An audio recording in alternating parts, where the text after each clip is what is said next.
Selamat pagi teman-teman semuanya. Gak sangka ya kita udah masuk ke dalam minggu pertama bulan Agustus. Nah, biasanya kalau bulan Agustus teman-teman tahu dong, pasti itu identik dengan lomba-lomba perayaan HUT kemerdekaan Indonesia. Nah, tapi kayaknya di bulan Agustus ini kita masih di rumah aja sih guys. Tapi nggak apa-apa ya, kita tetap sukacita walaupun masih di rumah aja. Yuk, sebelum kita memulai ibadah kita, aku mengajak kita untuk sama-sama kita mau bersaat teduh sejenak, kita mau siapkan hati dan pikiran kita untuk datang menghadap hadirat Tuhan. Saat teduh.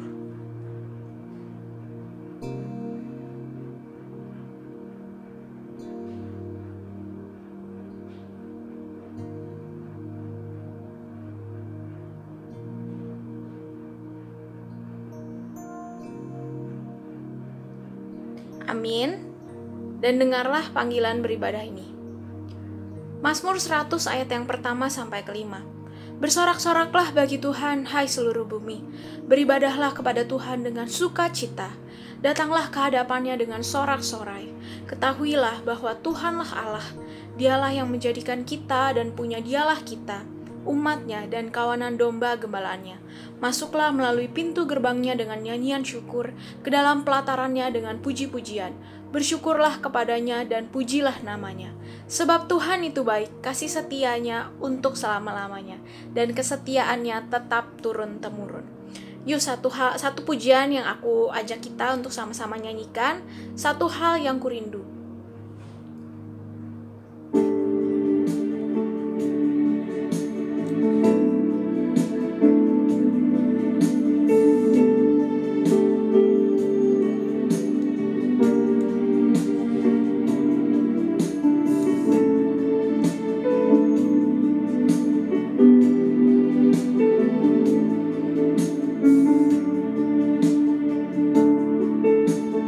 Satu hal yang kurindu.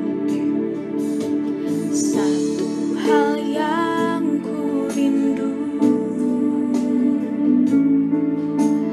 berdiam di dalam rumah-Mu. Satu hal yang kupinta, menikmati bait-Mu.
Satu hal yang kurindu, berdiam di dalam rumah-Mu. Satu hal yang kupinta, menikmati bait-Mu.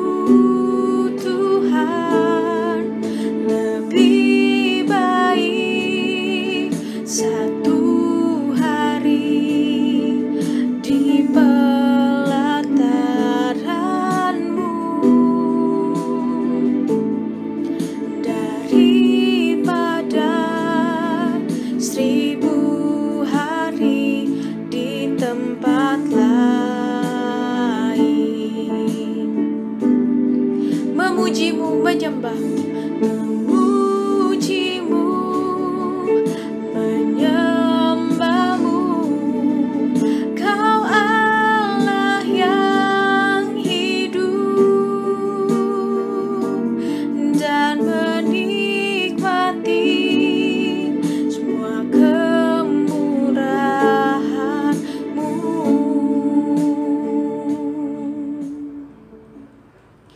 Mari saat ini aku mengundang teman-teman untuk kita kembali menundukkan kepala sejenak.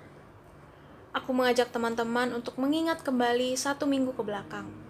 Adakah pikiran kita, perkataan kita, maupun perbuatan kita yang kita sadari dengan sengaja maupun tidak sengaja telah menyakiti hati Tuhan? Kalau ada, mari kita saat ini ambil waktu sejenak. Kita mau akui setiap dosa dan pelanggaran kita, teman-teman. Jangan biarkan dosa tersebut menjadi penghalang kita untuk datang kepada Tuhan. Matius 11 ayat 28 sampai ke 29. Marilah kepadaku semua yang letih, lesu, dan berbeban berat. Aku akan memberi kelegaan kepadamu. Pikulah kuk yang kupasang dan belajarlah padaku, karena aku lemah lembut dan rendah hati, dan jiwamu akan mendapat ketenangan. Mari teman-teman, kita mau akui setiap dosa dan pelanggaran kita.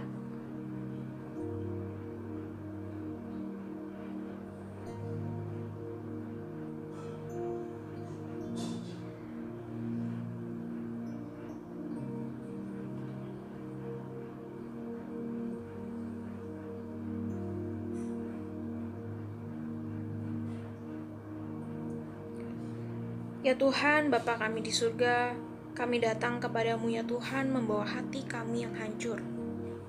Engkau tahu setiap pergumulan dan segala dosa yang ada di dalam hati kami yang terdalam sekalipun. Ampunilah ya Tuhan. Kami telah mengakui segala dosa dan perbuatan kami yang kami tahu Tuhan menyakiti hati Tuhan. Ampunilah kami ya Tuhan. Ya Bapa, kalau sekarang kami juga ingin kembali memuji dan meninggikan nama-Mu. Layakkanlah kami untuk menjadi penyembah-Mu yang sejati. Kami memohon pimpinan-Mu selama ibadah ini dari pertengahan hingga pada akhirnya. Biar hanya Engkau-lah yang beracara di tengah-tengah kami. Hanya di dalam nama satu Tuhan Yesus Kristus kami berdoa dan kami mengucap syukur. Amin. Jadi siapa yang ada di dalam Kristus? Ia adalah ciptaan yang baru. Yang lama sudah berlalu, sesungguhnya yang baru sudah datang. Dan semuanya ini dari Allah, yang dengan perantaraan Kristus telah mendamaikan kita dengan dirinya, dan yang telah mempercayakan pelayanan pendamaian itu kepada kami. Sebab Allah mendamaikan dunia dengan dirinya, oleh Kristus dengan tidak memperhitungkan pelanggaran mereka. Ya, sungguh besar ya teman-teman pengampunan Tuhan yang Tuhan berikan untuk kita. Dan betul teman-teman, Yesaya 41 ayat 10 berkata, "Janganlah takut sebab aku menyertai engkau. Janganlah bimbang sebab aku ini Allahmu. Aku akan meneguhkan bahkan akan menolong engkau. Aku akan memegang engkau dengan tangan kananku yang membawa kemenangan." Yes, Allah kita adalah Allah yang memelihara dan sanggup melakukan segala perkara. Mari dengan sikap antusias dan penuh semangat kita mau memuji dan memuliakan Tuhan kita mau naikkan sebuah pujian, Allah sanggup.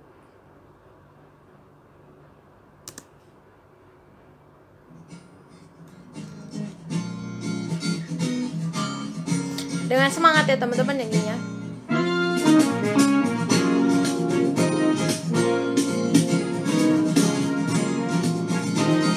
Apa yang tak pernah dilihat mata,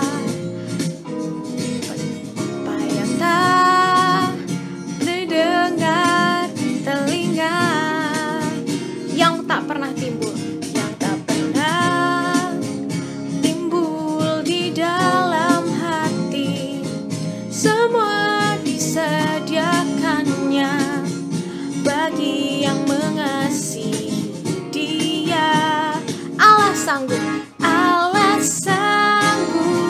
melakukan segala perkara, dulu, sekarang, dan selamanya. Kuasanya tidak berubah. Allah sanggup melakukan segala perkara, dulu, sekarang, dan selamanya. Kuasanya tak berubah.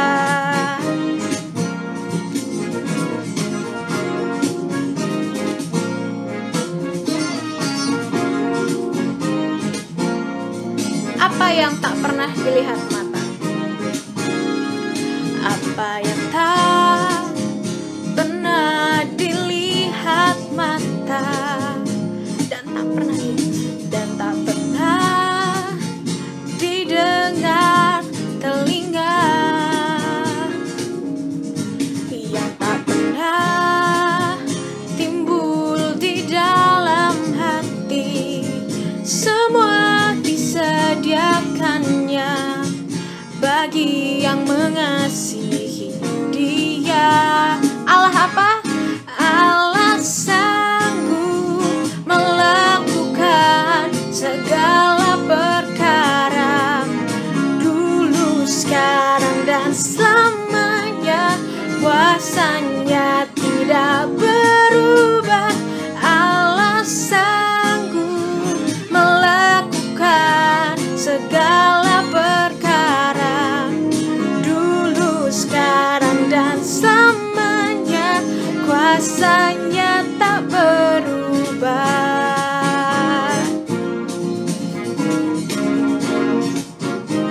Allah sanggup.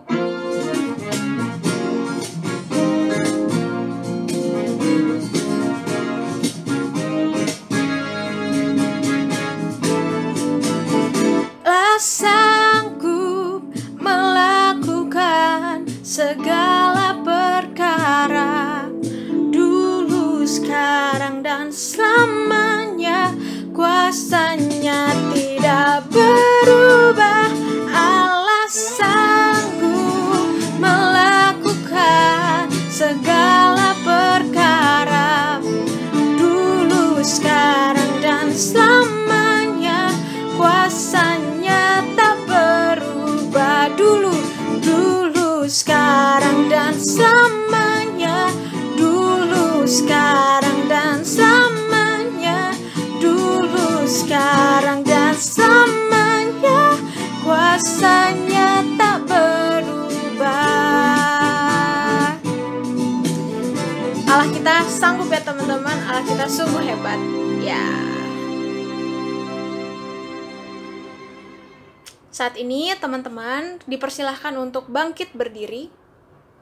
Bersama dengan umat Tuhan di seluruh muka bumi, mari kita mengikrarkan iman kita dengan sikap penuh hormat. Pengakuan iman rasuli. Aku percaya kepada Allah, Bapa yang Maha Kuasa, Khalik langit dan bumi, dan kepada Yesus Kristus, Anak-Nya yang tunggal Tuhan kita, yang dikandung daripada Roh Kudus, lahir dari anak darah Maria, yang menderita sengsara di bawah pemerintahan Pontius Pilatus, disalibkan, mati, dan dikuburkan, turun ke dalam kerajaan maut. Pada hari yang ketiga, bangkit pula dari antara orang mati, naik ke surga, duduk di sebelah kanan Allah, Bapa yang Maha Kuasa, dan dari sana Ia akan datang untuk menghakimi orang yang hidup dan yang mati. Aku percaya kepada Roh Kudus, gereja yang kudus dan am, persekutuan orang kudus, pengampunan dosa, kebangkitan tubuh, dan hidup yang kekal. Amin. Saat ini teman-teman kita masuk ke dalam persembahan. Ayat persembahan diambil dari 2 Korintus 9 ayat yang ke-7. Hendaklah masing-masing memberikan menurut kerelaan hatinya, jangan dengan sedih hati atau karena paksaan. Sebab Allah mengasihi orang yang memberi dengan sukacita. Teman-teman bisa memberikan persembahan melalui QR Code yang tersedia di layar teman-teman. Bisa juga menitipkan ke orang tua dengan channel-channel yang tersedia, ada transfer Bank BCA, ada ShopeePay, ada GoPay juga, dan yang lain-lain.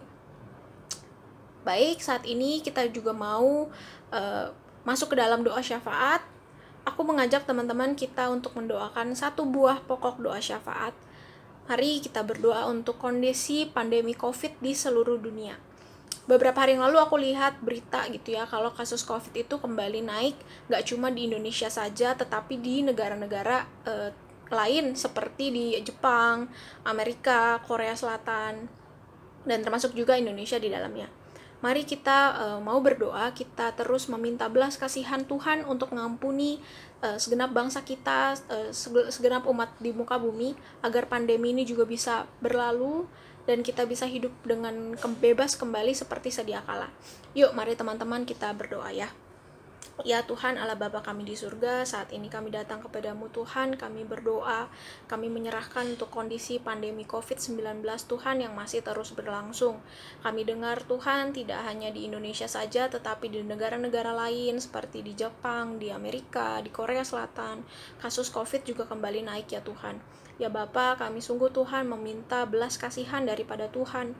Tuhan, Kau yang mengampuni setiap dosa umat-Mu Tuhan. Biarlah kami sungguh-sungguh Tuhan boleh Bapa bisa nanti keluar Tuhan dari pandemi ini ya Bapa.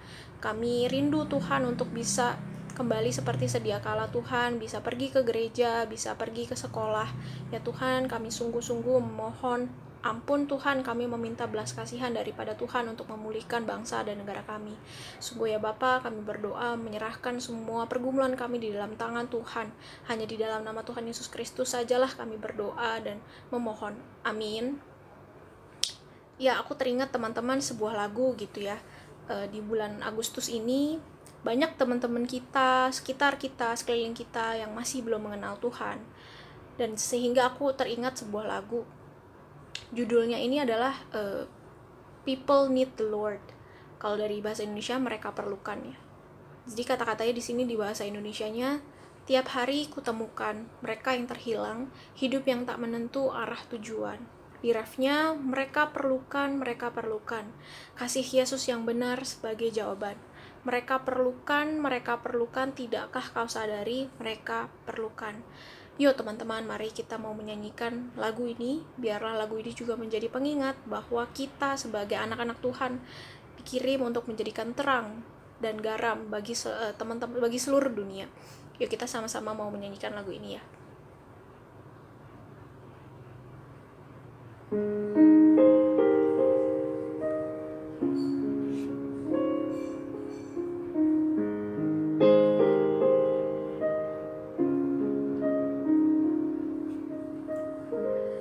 Tiap hari ku temukan mereka yang terhilang, hidup yang tak menentu arah tujuan. Dalam tawa mereka tersimpan duka, namun Tuhan mendengar tangis mereka. Mereka perlukan, mereka perlukan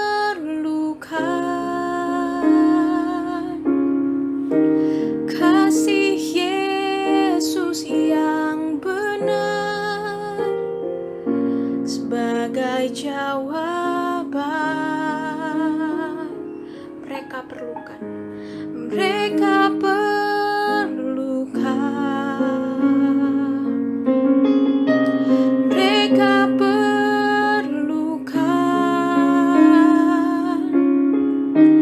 tidakkah kau sadari mereka perlukan. Tuhan memanggil kita. Tuhan memanggil kita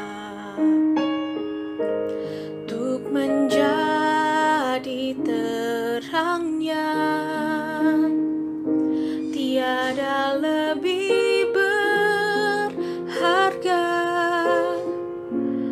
dari yang terhilang. Kasih-Nya mencelikan, buatku mengerti. Mereka perlu mendengar tentang kasih-Nya. Mereka perlukan.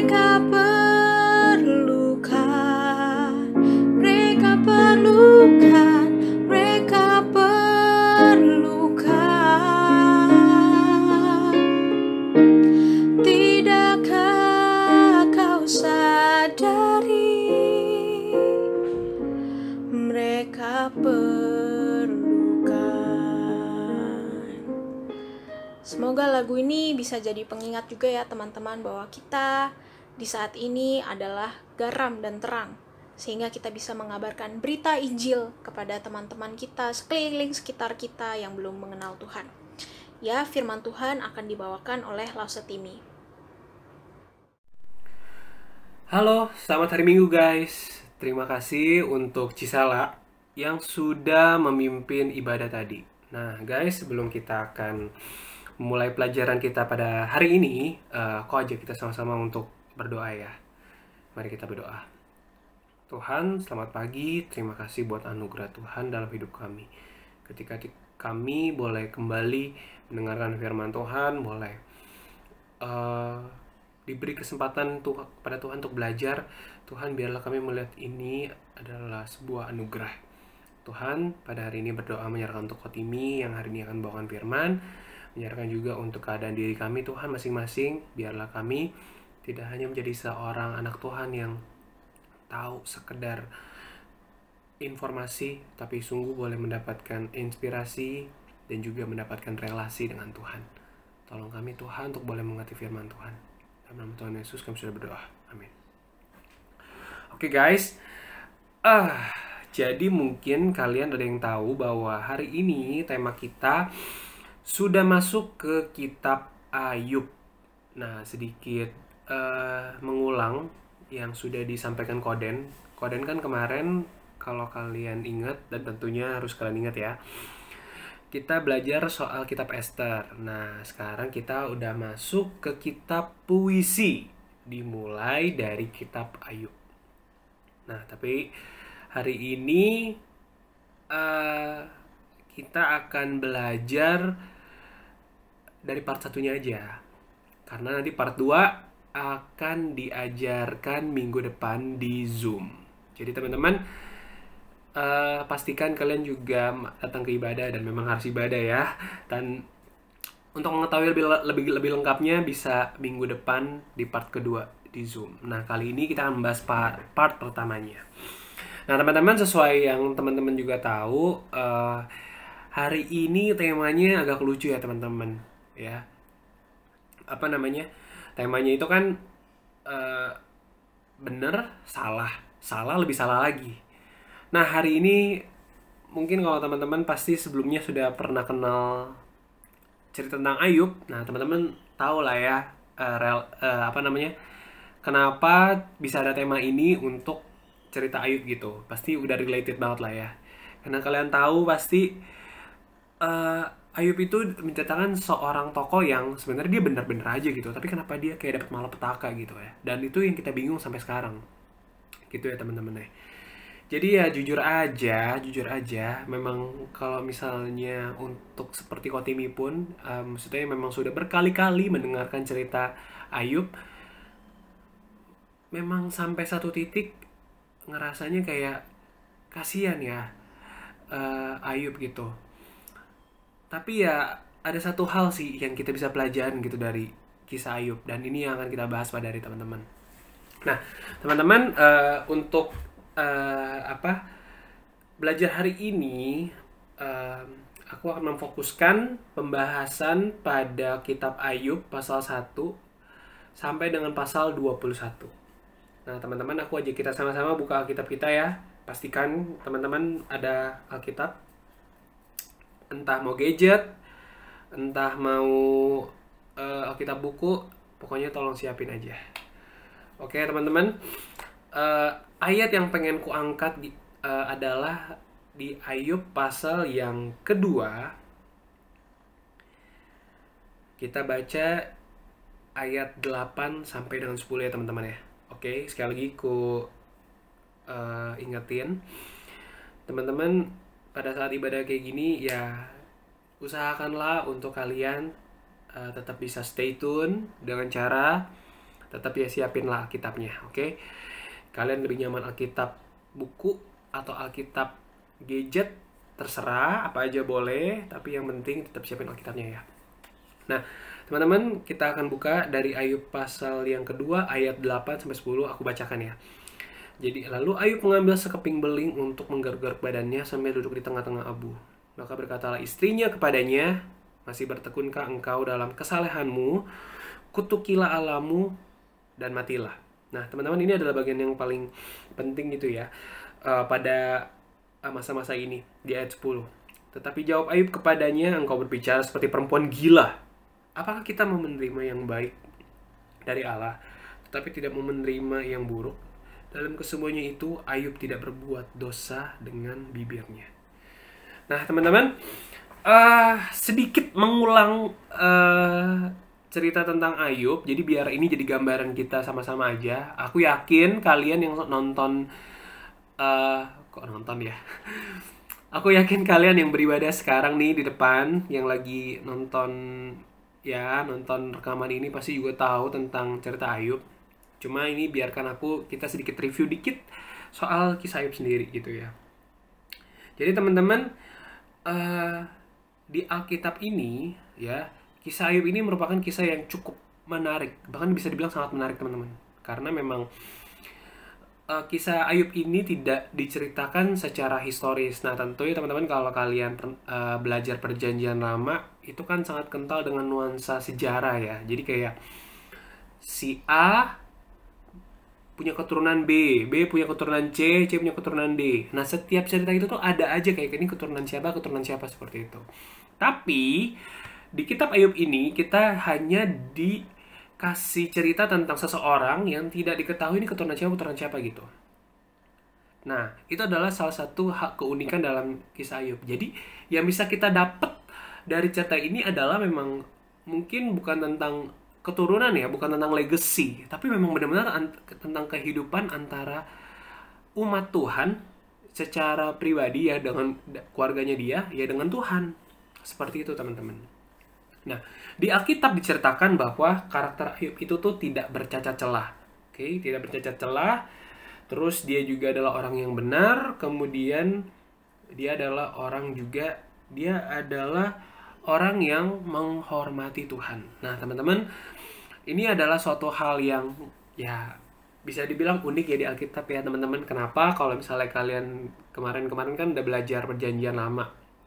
Ya, kalau kita boleh inget-inget perjanjian lama itu kan banyak banget cerita tentang bangsa Israel, tentang orang-orang pilihan Tuhan, dan maksudnya banyak kan tuh cerita tentang orang-orang yang kayak ini tidak menghormati Tuhan lah gitu, bandel sama Tuhan, tidak taat. Banyak kan yang ceritanya kayak gitu ya guys. Jadi makanya memang ya, kalau misalnya ya gitu di dalam sebuah Alkitab kita menemukan ada sebuah cerita di mana orangnya ini tuh tak bercacat celah, dia benar, dia menghormati Tuhan, kayaknya something banget ya gitu. Tapi ya itu teman-teman yang menjadi keunikan Ayub gitu ya. Maksudnya memang ya ini adalah cerita tentang seorang yang saleh sebenarnya gitu. Nah, tapi hal yang unik yang terjadi pada dia adalah Tuhan izinkan dia tuh menderita. Nah, ini jadi pertanyaan besar nih buat kita semua. Ya, kalau misalnya kita coba pengen ngerasain perasaan Ayub gitu ya. Teman-teman, dia adalah orang yang benar, tapi dia hidupnya menderita. Dia hidupnya benar tapi salah gitu. Nah, itu kan yang aneh kan. Nah, terus teman-teman, kalau misalnya nanti kalian baca lebih lanjut cerita tentang Ayub, yang paling menyedihkan adalah apa yang diterima oleh Ayub gitu. Wah, teman-teman, pas aku baca ini pun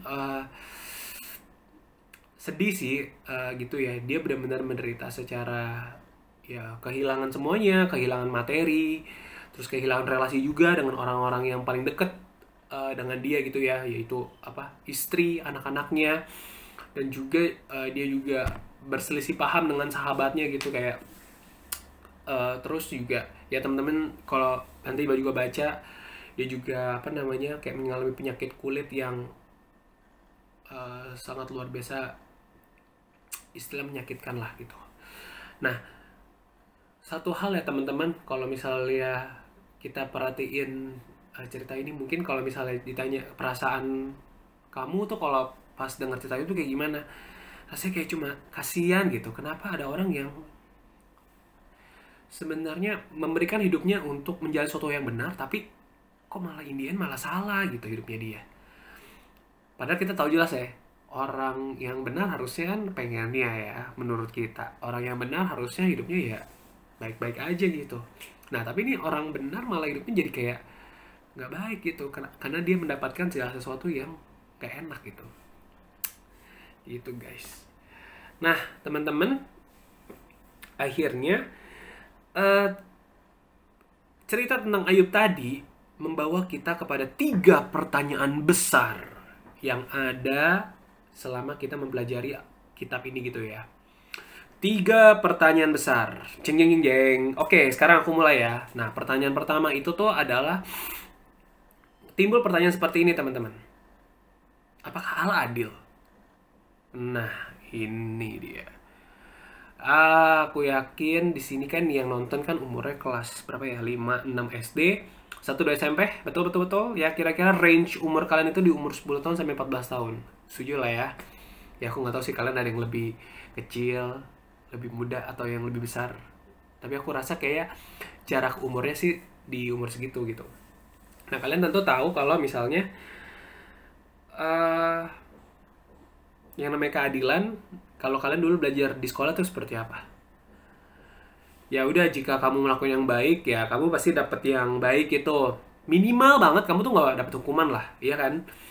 Kalau kamu melakukan hal yang salah, nah kamu tuh baru dapat hukuman. Nah, itu baru adil. Bener gak teman-teman? Kurang lebih kita belajar dulu kayak gitu ya. Mulai dari belajar PPKN dulu kayak kelas berapa ya? Kelas 1 SD, kelas 2 SD, sampai udah segede kayak sekarang, ya kalian juga pasti taunya begitu ya. Kalau adil, kamu lakukan yang benar, kamu dapat yang baik. Kalau misalnya kamu nggak lakuin yang benar, ya kamu lakuin yang salah, kamu baru dapat batunya, gitu ya. Nah, makanya teman-teman, di kisah Ayub ini, pertanyaan ini jadi sangat-sangat luar biasa gitu. Kayak, ini Allah adil atau enggak sih buat hidupnya Ayub? Seperti itu. Itu pertanyaan pertama. Nah, terus yang pertanyaan kedua, tentang apakah Allah menjalankan dunia ini dengan keadilan? Nah, tadi yang pertama-tama apakah Allah adil? Terus yang pertanyaan kedua, apakah Allah menjalankan dunia itu dengan keadilan? Nah, ini juga yang jadi kayak dilema gitu loh. Nah, kita sebagai anak-anak Tuhan kan tahu dong kalau misalnya ya hidup kita ini adalah hidup yang Tuhan pimpin, Tuhan pelihara. Nah, kalau misalnya kita tahu Tuhan pimpin dan Tuhan pelihara, kenapa kita menemukan kenyataan bahwa kok Tuhan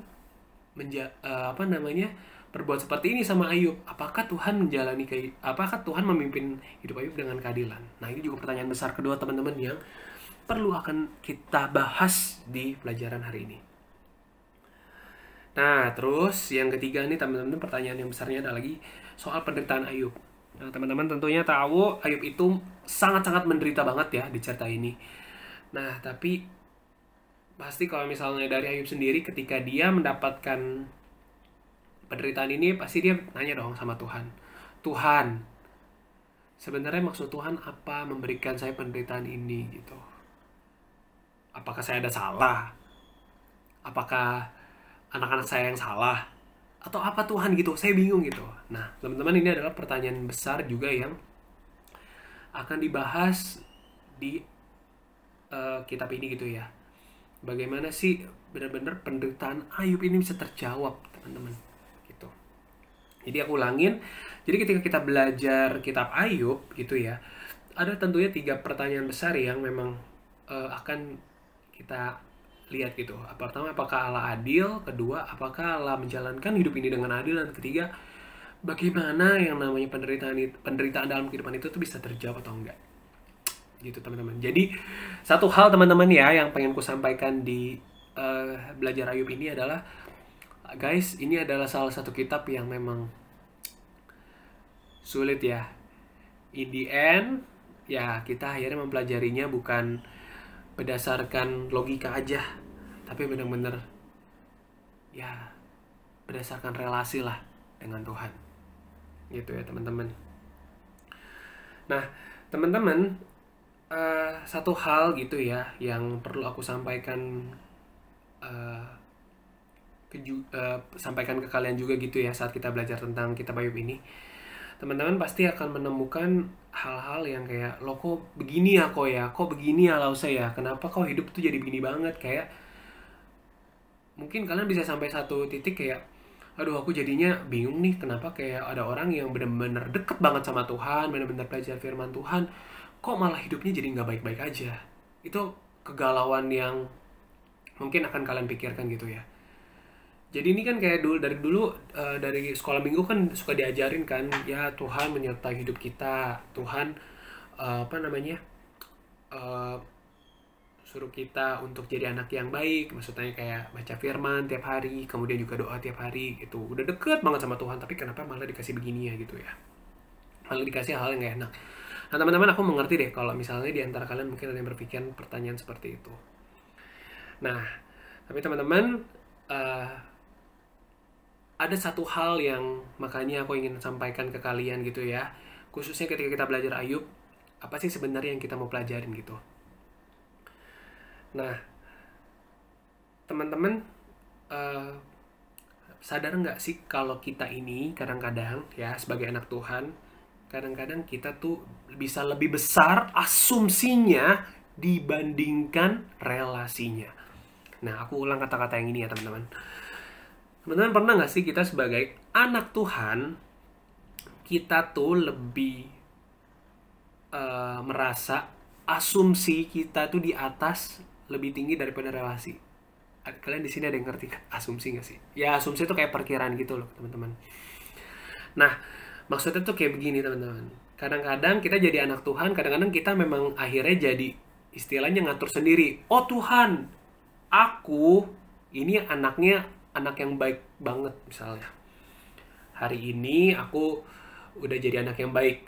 Aku turut sama orang tua, aku juga baca Alkitab tiap hari, aku juga misalnya suka ngebantuin orang, ya suka berdoa juga, ya aku mengajak deh melakukan perbuatan baik ya, you mention it lah, apapun itu. Nah, dari kata-kata itu aku merasa aku harusnya dapat sesuatu yang baik dari Tuhan, harus selalu dapat yang baik dari Tuhan, seperti itu. Ya aku nggak tahu ya kalian ngerasa apa, tapi ya kalau misalnya kita ngomong di dunia itu kadang-kadang ya punya pemahaman seperti itu. Aku ngelakuin satu hal yang baik, maka harusnya dapat hal yang baik juga dong, gitu. Nah tapi teman-teman, ya satu hal yang benar-benar kita belajar dari Ayub adalah ya kadang-kadang hidup memang tidak seperti itu, gitu ya. Ketika hari ini ya Kokoh dan kamu sekalian nih yang nonton sekarang nih benar-benar merasa bahwa kita adalah anak Tuhan, maka teman-teman sebenarnya kita tuh nggak berhak untuk ngomong hal-hal yang kayak tadi. Kenapa? Karena pada kenyataannya ketika kita menyadari bahwa kita adalah anak Tuhan, maka kita harus juga menyadari bahwa hidup ini tuh bukan punya kita. Oke? Ini aku ulang kata-kata ini ya. Ketika kita menyadari bahwa kita adalah anak Tuhan, maka hidup kita adalah bukan punya kita. Kalau gitu punya siapa kok? Ya hidup kita punya yang ngasih hidup lah, yaitu Tuhan sendiri. Jadi dari titik kamu lahir nih, ya kamu tanggal berapa lahirnya, misalnya 1 Januari tahun 2000 misalnya, sampai dengan nanti tanggal dimana kamu meninggal, ya hidupnya bukan punya kamu, tapi punya Tuhan.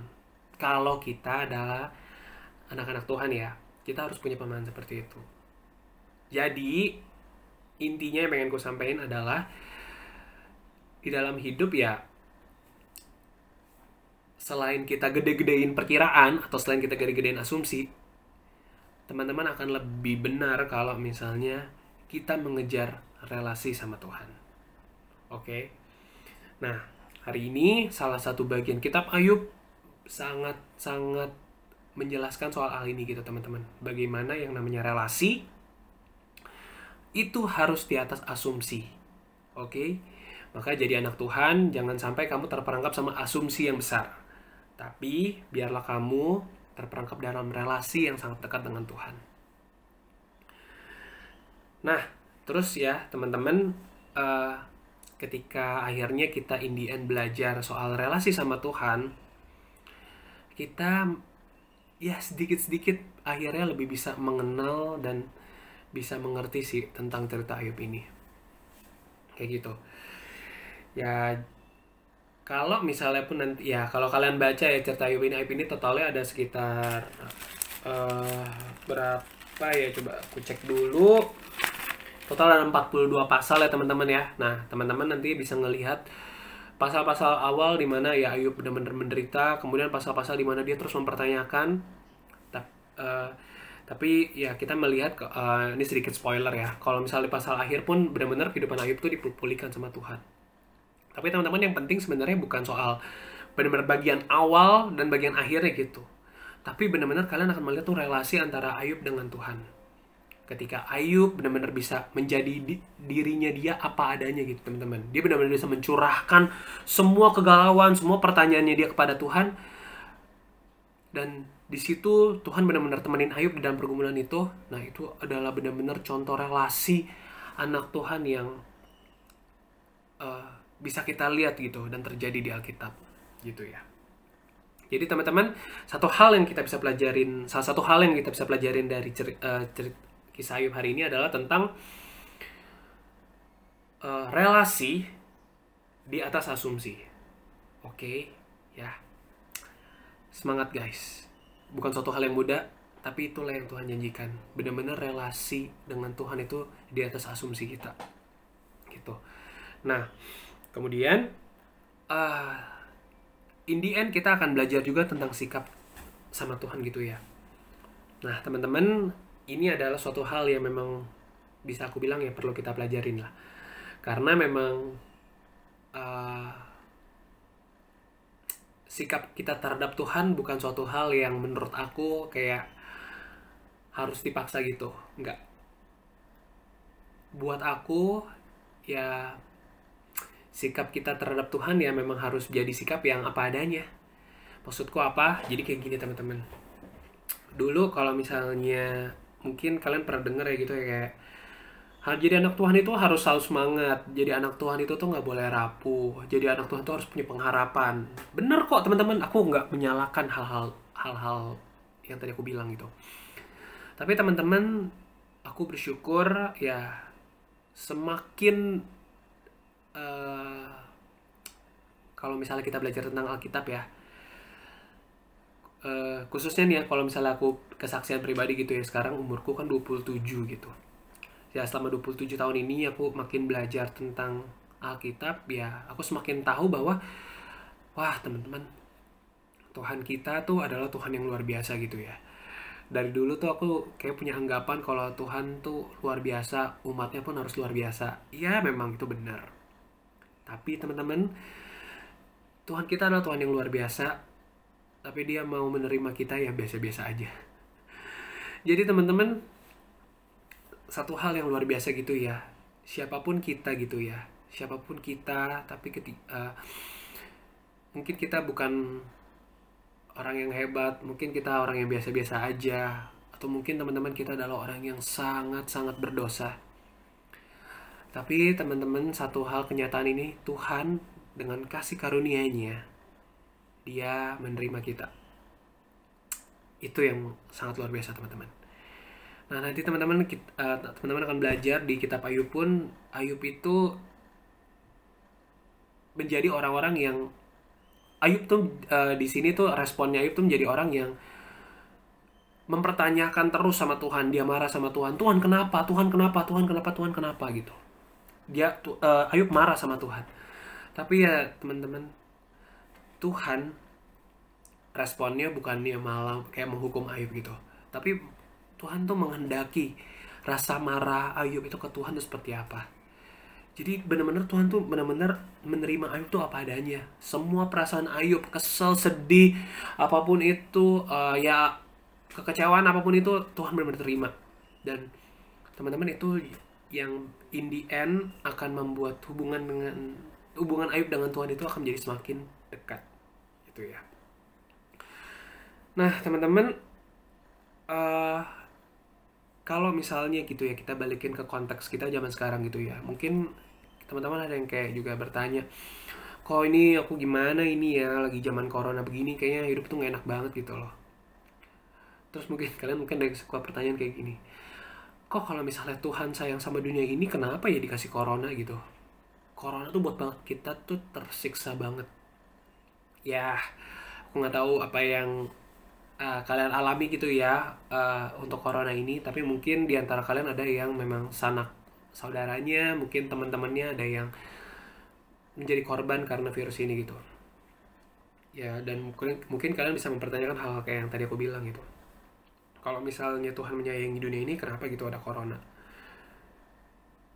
Dan balik lagi mungkin kita bahkan bertanya, apakah sebenarnya Tuhan adil? Apakah sebenarnya Tuhan menjalankan dunia ini dengan adil seperti itu ya teman-teman?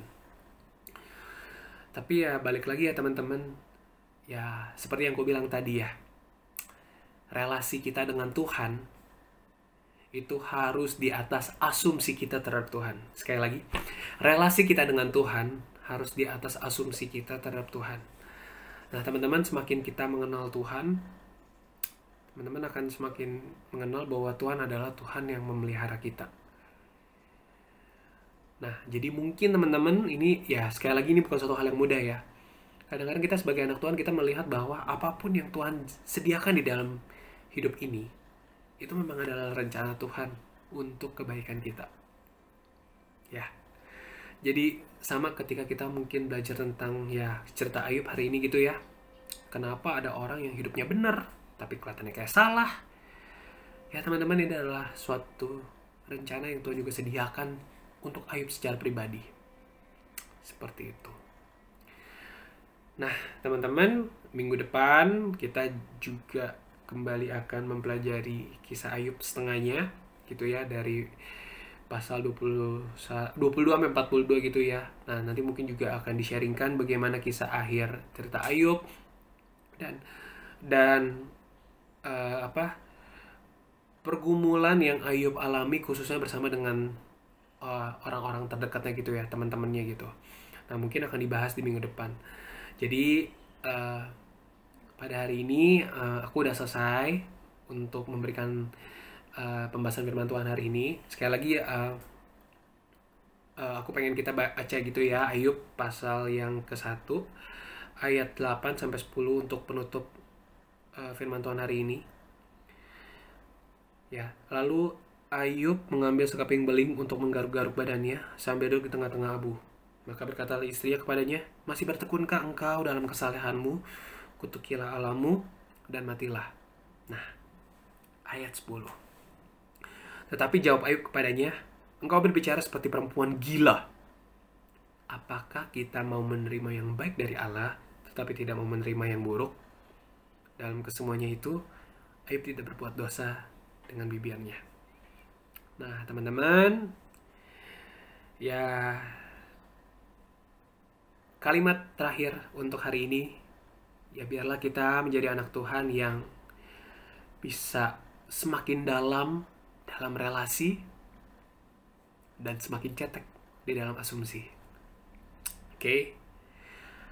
Baiklah, itu saja. Nah, teman-teman, aku mau ajak kita sama-sama berdoa untuk menutup firman Tuhan pada hari ini. Yuk mari sama-sama kita berdoa.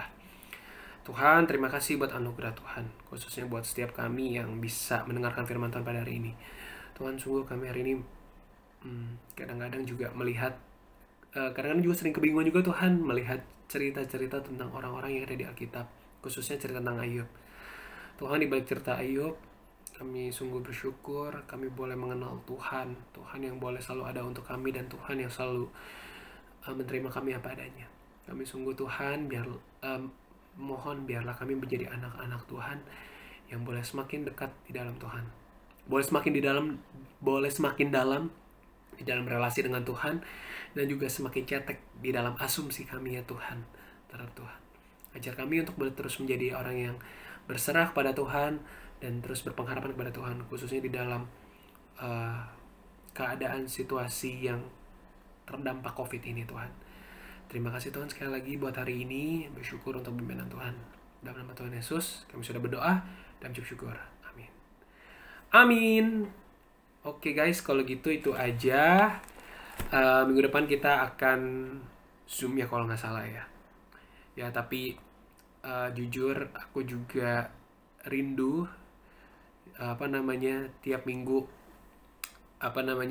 bisa ngobrol-ngobrol seperti ini dan bisa menceritakan firman Tuhan seperti ini. Ya makanya teman-teman ya, kalau boleh aku curhat ya, aku lebih ke anak Zoom sih daripada anak rekaman. Oke, kalau kayak gitu, happy Sunday guys. Ya, God bless you.